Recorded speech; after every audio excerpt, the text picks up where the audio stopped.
大家知道这是什么菜吗？在我们这里叫楚不鸠，也是一种学名叫楚树上结的一种果实，每年春天的时候才能吃到的一种美味。我们先把叶子和根部切掉，这种菜看上去它的外观有点像毛毛虫，因为是树上结的果实，无公害绿色食品，只需要用清水淘洗干净即可。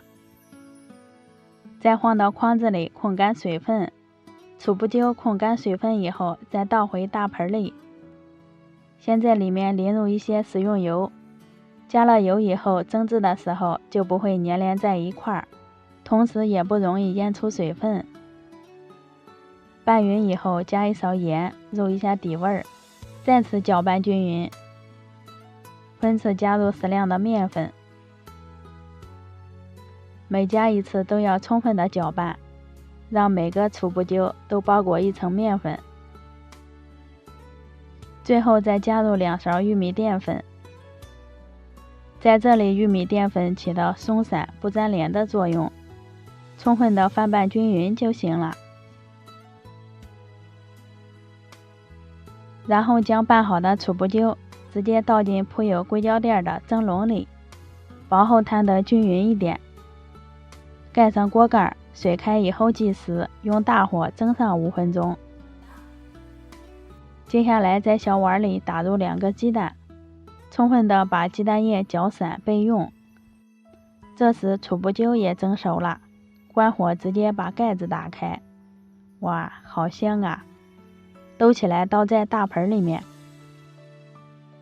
放凉以后再用筷子挑散开，可以看到这个楚不鸠一点也不粘不坨。起锅烧油，油温微热的时候倒入鸡蛋液，用筷子快速的把鸡蛋液搅散，炒成鸡蛋碎，关火倒在小碗里。锅里留底油，倒入葱、蒜、干辣椒，煸炒出香味儿，再倒入蒸熟的楚不鸠，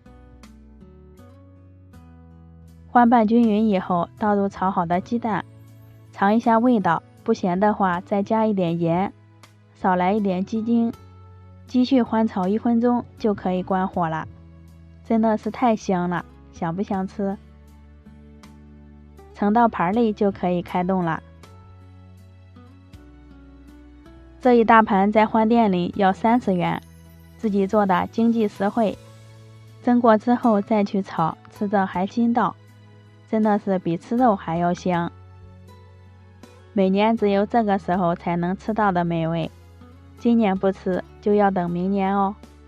今天的视频就分享到这里啦，我是娟子，咱们下期见。